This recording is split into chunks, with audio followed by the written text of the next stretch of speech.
Bonjour à tous, nous voilà donc pour l'épisode 6 de la saison 4 des Mystères de la Cité d'Or, saison 4. Bonjour Xana. Vous avez vraiment besoin de la porte de Stargate? Réponse non. Mais et moi, ce sera François 1er est pas mal, et l'ordre du sablier est plus compliqué qu'on pensait. Pourquoi pas. Allez, je t'en prie mon cher Xana. Alors, on a Esteban et Zia qui sont amenés devant François Ier, qui leur dit qui est un peu en mode, il est parti pour les interroger, mais au final, il les fait marcher parce qu'il a très vite capté que c'était le fils d'Athanaos, parce qu'il connaît Athanaos. Parce qu'en fait, on apprend que Chambord, c'est le quartier général de l'Ordre du Sablier. Et donc il rencontre différents membres qui sont tous très fans d'Esteban, Tao et Zia. Voilà. Et du coup, ce qui s'y passe, c'est qu'ils découvrent un peu l'endroit. Il y a le type là qu'ils avaient rencontré dès le début qui traîne un peu avec Tao dans l'atelier de Léonard de Vinci, car on apprend que Léonard de Vinci était le fondateur de l'Ordre du Sablier. Et que donc, Athanaos, Ambrosius et Fernando, donc Lagara quoi, Fernando Lagara, étaient ses trois disciples. D'accord. Et donc, il montre le traité de fondation de l'Ordre du Sablier avec ses trois premiers membres, Athanaos, Lagera et Ambrosius. Cherchez l'erreur. Cherchez l'erreur dans ce que je viens de dire. Non? Vous la voyez pas? Bah là, pas particulièrement. Hein? J'ai pas particulièrement vu de problème. Si l'ordre a été fondé par Léonard de Vinci, pourquoi il n'est pas parmi les premiers membres? Bah ça, on peut dire Pourquoi il que n'est pas c'est dans le le traité maître. des premiers membres? C'est ses premiers membres à Léonard de Vinci, on peut dire. Non, non, c'est les premiers membres de l'ordre. Hein. Léonard de Vinci a fondé l'ordre. Ouais. C'est vrai que là, c'est vrai que c'est bizarre comment c'est C'est dit. Ouais. bizarre. T'as raison, C'est très bizarre. c'est dit bizarrement. Parce ouais. que c'est clairement insinué qu'il faisait partie de l'ordre. Bah hein. oui, si c'est le maître, si c'est le créateur, c'est forcément un membre. Oui. Là pour le coup, je penserais sur une bêtise où ça a été mal dit. Et donc voilà, hein, Léonard de Vinci qui était grand admirateur de la technologie muenne qu'il a étudié, qu'il a étudié, machin. Et donc et que malheureusement, il est mort avant même de découvrir qu'on ait des traces des cités d'or, de la technologie, des véritables preuves de la technologie de Mu, tout ça, parce que oui, la série se passe en 1930. Aux alentours de 1530. Alors on était en 1532 au tout début de la saison 1, on était en 1532 et on sait qu'il y a eu 6 mois d'écart entre la fin de la saison 1 et le début de la saison 2. On va dire qu'il s'est passé quoi? Allez, on va être gentil, on va dire 6 mois dans la saison de la saison 2 jusqu'à la fin de la saison 3. Donc on va dire qu'on est en 33. C'est cohérent avec le fait que j'ai vérifié, Léonard de Vinci est mort en 1519. Ah, et petite fun fact, le type avec lequel Tao traîne s'appelle Michel de Nostradame. Non, Nostradamus. Appelé aussi Nostradamus. Voilà. Donc, j'ai revérifié les dates. Bon, par contre, ça me fait bizarre qu'un alchimiste scientifique soit un astrologue. Pourquoi pas? Après tout, Ambrosius se vantait d'être astrologue, lui. Ouais, donc, voilà. Du coup, ce qui se passe, c'est que voilà, il y a ça. Tout l'ordre est fan de. Bon, de son côté, disons que c'est pas vraiment passionnant du côté du village, parce qu'on a Sancho et Pedro qui se font draguer qui volent des bracelets d'or, là, les espèces de monnaie locale. Ils se font choper par la sœur du roi qui les drague. Voilà. Et de son côté, on a Mendoza et Gaspard qui font littéralement un concours de bite devant la Gara. Voilà. Enfin non, voilà. Non, un concours de bite sur la Gara devant le roi. Du coup, comment dire? Donc, du coup, on a le roi qui est en mode patience à ses limites et on le comprend. Il est en mode mais merde, putain. Oui. Ah, et aussi, fun fact, le roi il est en mode Ambrosius, qu'est-ce que vous faites dans cette tenue avec laquelle vous avez fait flipper mes gardes? C'est un genre d'armure, j'en viens d'en avoir besoin. Bon, par contre, si tu pensais vraiment vu si tu savais où était la destination, vu qu'il y avait une porte et tu savais où elle était, et tu savais que t'allais là-bas et qu'il y avait l'ordre du sablier, pourquoi t'es pas venu direct avec? Vu que tu savais que tu devrais se battre devant la garde. Et donc, du coup, ce qui se passe, c'est que donc Ambrosius va à Chambord, il s'infiltre dans Chambord, machin, il finit par débarquer devant François Ier et toute la clique, et il leur vole le fameux coffret qu'on avait vu, qui a été introduit dans l'épisode d'avant. Parce que c'est pour ça qu'il voulait la porte, c'était pour aller chercher ce coffret. Il pouvait pas aller le chercher directement. Non, il fallait absolument qu'il ait les médaillons, le médaillon d'Arnaori, pour aller ensuite à cette porte, pour aller à Chambord. Je pense que c'était beaucoup plus simple. Dire, le médaillon de Ranaori, c'était pas que pour ça. Et franchement, je pense sincèrement que tu aurais pu le récupérer en t'infiltrant dans le château. Hein. On a vu que tu étais bien infiltré au château du Daimyo. Hein, parce que ton armure, par contre, mon cher Ambrosius, ton armure. Non, parce que ton armure. Oui, non, mais il savait pas que c'était Zarès. Mais voilà, enfin, il sait qu'il sait s'infiltrer. C'est bizarre ça. Il voit. Attends, ça c'est bizarre. Non, mais laisse-moi finir. Attends. Il savait pas que c'était Zarès alors qu'il connaissait Zarès. Oui, enfin, il s'introduit avec son machin, il s'est déjà introduit plusieurs endroits, parce que bien entendu, la physique, ça marche quand ça veut avec cet engin, parce que un coup, ça marche, ses plats, ils sont super lourds, mais alors dit qu'il éclate des trucs et qu'il saute partout, c'est bizarre, ça fait aucun dégât des tuiles de toit, hein. Ni aucun bruit. Du coup, ce qui se passe, donc, il finit par débarquer, il y a un combat rapide avec François Ier qui se fait rapidement mettre hors jeu parce que son épée se fait tordre. Les gardes essayent d'intervenir, mais bon, face à Zarès, voilà quoi. On a bien vu ce qui se passait. Et finalement, Zarès finit par se casser. Il finit par prendre il passe devant toute la cour de l'autre là, du roi de je sais plus quel pays là, j'arrive jamais avec les noms, c'est génial. En mode ah bonjour, au revoir, voilà. Et du coup il y a Esteban qui arrive à le suivre. Gaspard lui en profite pour se barrer, lui profite du bazar pour se barrer alors que personne ne le grille quoi. C'est un peu grossier à ce niveau-là. Esteban part à la poursuite d'Ambrosius et ce qui se passe après, c'est que Ambrosius finit par se barrer dans sa nef avec Esteban qui le poursuit. Mais par contre, Gaspard, il a eu le temps de monter dans la nef ou pas? Non, on l'a bien vu attaché au pied de la nef. Ah, ouais. Il s'accrochait là. Donc, du coup, voilà. Ah, petit passage avec les Olmecs. Il y en a un qui est un peu blasé de voir qu'on les considère pas comme des humains, alors que de l'autre côté, ouais, l'autre est un peu en mode ouais, on va dominer le monde, voilà. Donc on tord bien le coup à ceux qui n'arrêtent pas de dire que les Olmecs sont des extraterrestres. Non, ça a clairement été dit dans la saison 1. Non, mais là, les Olmecs sont des humains. C'est l'apparence.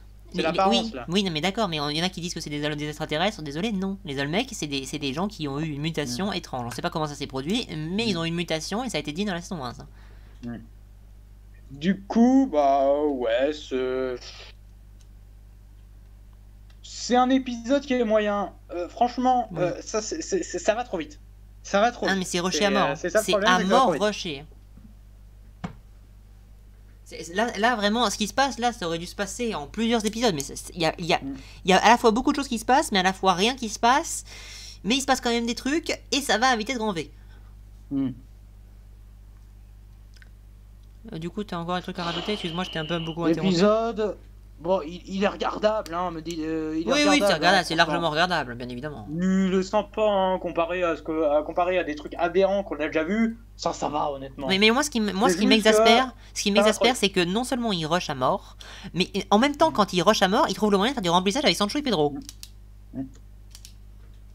Ah, ça, quand même, ils sont forts. Hein. Ils rush à mort, mais en fait, pas tant que ça, parce qu'ils ont le temps de faire du remplissage.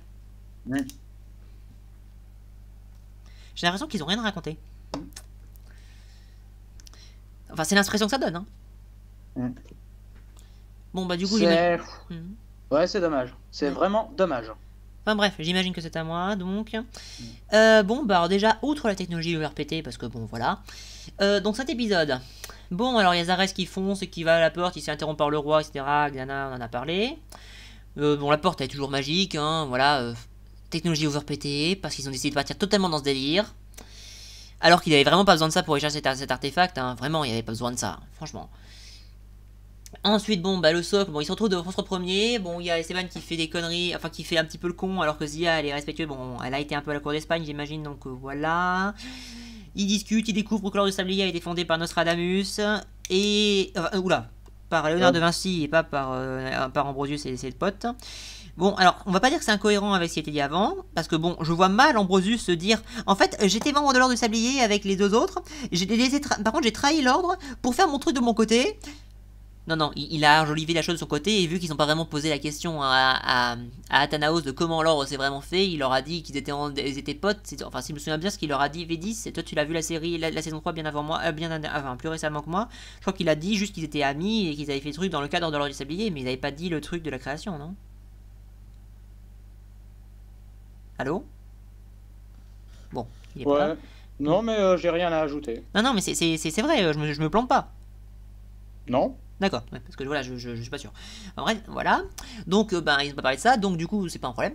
Par contre, bon, alors François 1er, je le trouve un peu familier. Je trouve ça bizarre qu'ils reconnaissent les gosses. Bonjour Zia, bonjour Esteban. Bon, je veux bien croire qu'Esteban ressemble à son père. Zia, tu la connais pas. Voilà. Ensuite, apparemment, Athanos leur envoie beaucoup de lettres. Bon, alors depuis qu'il est en Inde, je veux bien qu'il vous envoie des lettres. Par contre, juste comme ça, il les envoie comment? Parce que depuis l'Inde, il s'est passé quoi? 7 semaines? Non, non, non, attends, non, il s'est passé 7 semaines depuis le départ de l'Espéranza d'Ormuz. Donc, ouais... Allez, 7 semaines et demie. Vous m'expliquez comment une lettre a pu arriver jusqu'en France?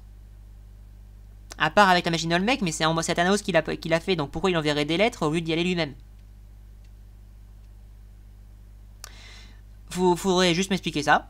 Donc les lettres, je trouve ça bizarre. Bon, il en parle beaucoup, alors j'imagine qu'il a peut-être dû en envoyer pendant la saison 2, mais encore une fois, pourquoi il enverrait des lettres au lieu d'y aller lui-même, alors qu'il a un moyen de transport bien plus rapide que tout ce qu'il peut envoyer, tout ce qu'il pourrait envoyer ses lettres, à l'heure actuelle de l'époque.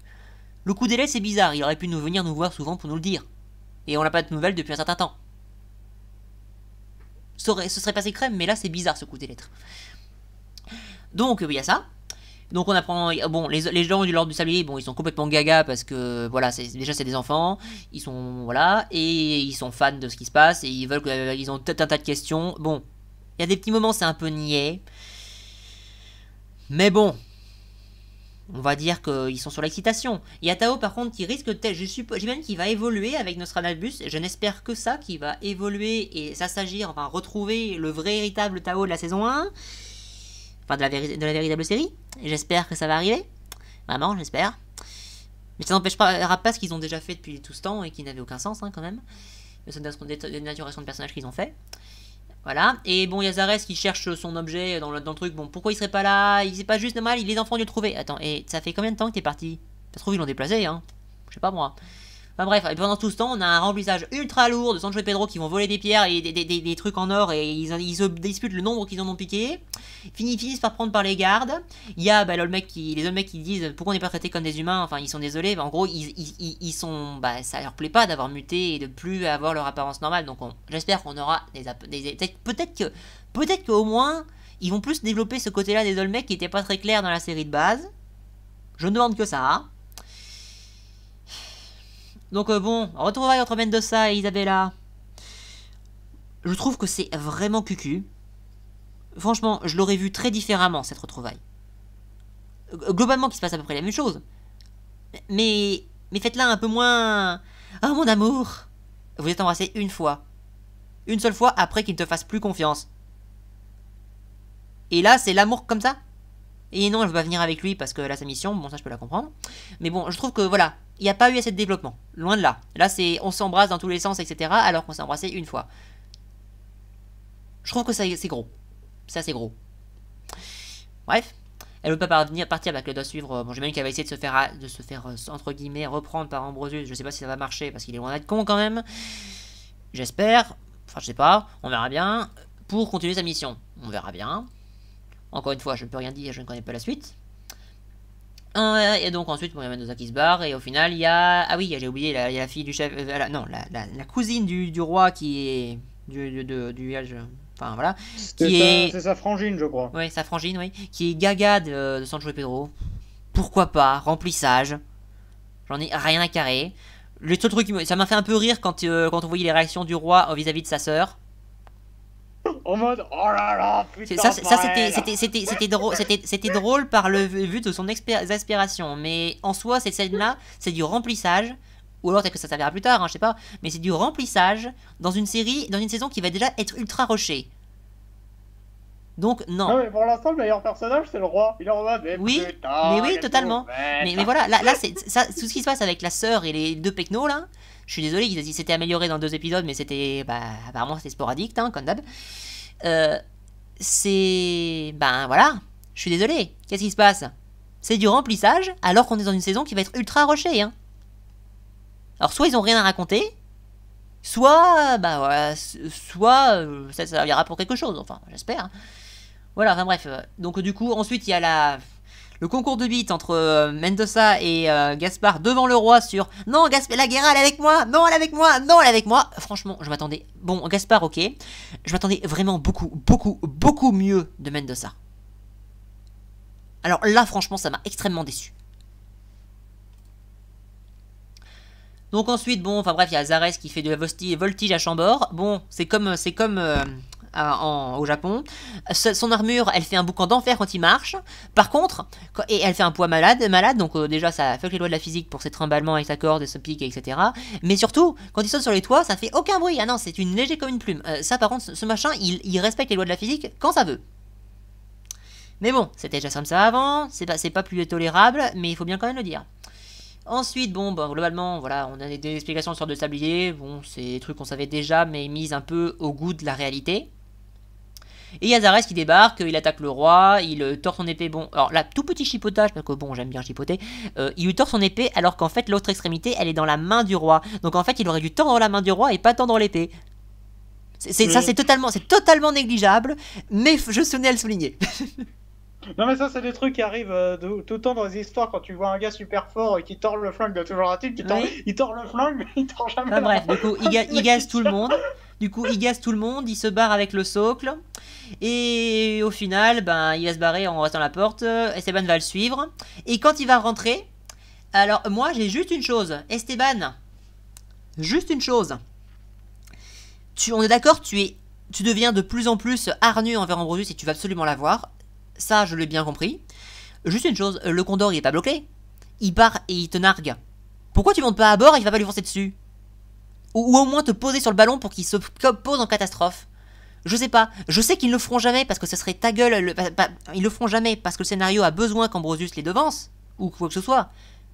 C'est comme dans la saison 1, dans la saison 3. Ils ont eu Ambrosius aurait dû... Le scénario l'a sauvé je sais pas combien de fois. Et surtout la fin aussi d'ailleurs. Mais voilà, là tu vas me dire que t'as des regrets de pas lui sauter dessus. Peut-être pas que tu le tues, ni que t'écrases la nef, mais je sais pas, tu pourrais t'occuper du ballon, quoi. Je sais pas. Franchement. Là, Esteban, je veux bien que tu deviennes de plus en plus hargneux envers Ambrosius, mais rétorque-le dans tes actes. Ça, franchement, ça va pas. Enfin, je sais que c'est la facilité pour qu'Ambrosius continue sa quête et que voilà. Mais là, encore une fois, Ambrosius est sauvé par le scénario parce que Esteban ne pense pas au truc le plus évident sur le moment même. Et ça, c'est... désolé, c'est un problème. Et bon, après, il y a le... Et, oui... Pour une fois, miracle, il n'y a pas vraiment de cliffhanger. Et... Parce que oui, en fait, par contre, ça, c'est un truc que je n'ai absolument pas compris dans cette suite.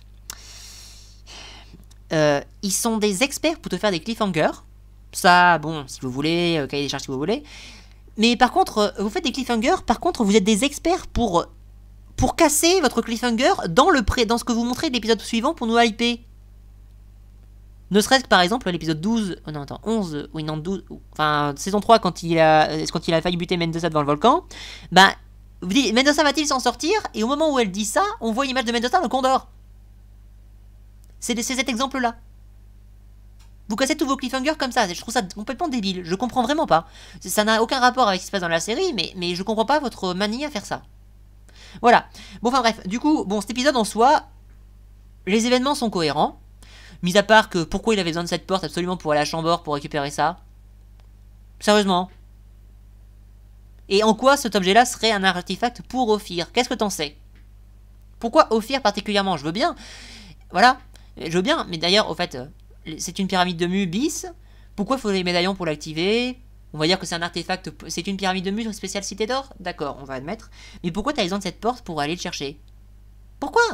Franchement, tu t'infiltres sans problème à Chambord avec ton armure, et vu comme tu t'as géré les gardes, voilà. Alors j'espère que cette porte va servir à autre chose.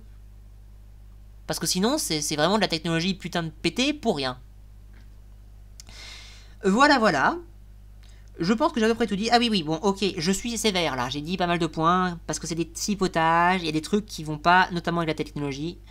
Là, ça devient très très très très gros, et j'irai même jusqu'à dire que ça devient du n'importe quoi question technologie. Les événements sont globalement cohérents.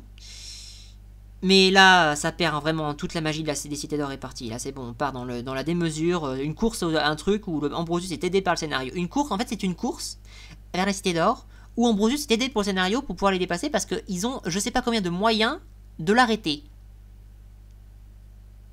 Voilà. Résultat, c'est un souci. C'est un souci. Ambrosius est sauvé par le scénario. Bon, bien évidemment, je développerai plus ça dans l'analyse détaillée, parce que là, je sais pas, on est en réaction à chaud. Voilà. Et bon, bien évidemment, bon voilà. On développera plus dans la relique détaillée si je la fais, et je sais pas quand c'est que ce sera. Voilà. Bon, bah, Xana, c'était un truc à rajouter. Eh bien, non. Bon, après, j'aime bien toujours, mais là, ça baisse. C'est con parce que ça baisse. Là, ça devient technologiquement parlant du n'importe quoi, et bah, ils veulent mettre trop de choses en trop peu de temps, et ils trouvent quand même le moyen de mettre du remplissage. Excusez-moi, je trouve que les deux s'opposent. Hein. J'espère qu'ils vont faire un truc avec la France. Hein. Faites un truc avec la France, faites un truc avec l'Espagne, ça se trouve il va y avoir le roi d'Espagne et le roi de France qui vont se mêler, en plus Charles Quint et François Ier dans leur résistance, ça n'a pas vraiment été les meilleurs potes. C'est une grande histoire d'amour ces deux-là. Ces deux-là, c'est une grande histoire d'amour. C'est le moins qu'on puisse dire. Mettez Henri VIII dans l'équation, mettez ces trois-là ensemble. Enfin bref, on verra. Génial. On verra. Voilà, ça pourrait être pas mal, mais bon, enfin bref. Voilà, mais forcez pas ça, bon sang, faites des émissaires de Charles Quint, voire même le roi, enfin je sais pas, mais faites en sorte qu'ils aillent en Europe, mais faites pas ce truc avec la porte, c'est pour juste ça. Donc j'espère vraiment que ce système de porte va servir à autre chose qu'être un moyen de transport. D'ailleurs, si c'est juste, et c'est un moyen de transport actuellement, excusez-moi, j'espère vraiment, je comprends pas pourquoi il faut les médaillons pour l'activer. Parce que c'est un moyen de transport, c'est pas lié aux cités d'or, quoi qu'il en soit. Les médaillons, c'est les clés pour les cités d'or. Donc, bon, j'accepte, entre guillemets, même si c'est une incohérence avec la saison 1, entre guillemets, qu'il faille les médaillons pour ouvrir les indices pour les cités d'or, mais mettre pas les médaillons pour un truc qui n'a rien à voir avec la quête. Voilà. C'est globalement ce que j'avais à dire. J'ai fini, là, j'ai beaucoup dit de choses, là. Il faut peut-être qu'il y aura du montage à faire. Enfin, je sais pas. Globalement, c'est ma réaction à chaud, peut-être que je la laisserai telle quelle. Et on verra pour plus de construction dans l'analyse détaillée écrite. Voilà, voilà. Bon, ben, s'il n'a rien à rajouter, on va vous dire à la prochaine. Nous, on va faire le suivant. À la prochaine, tout le monde. À la prochaine, je passe au suivant.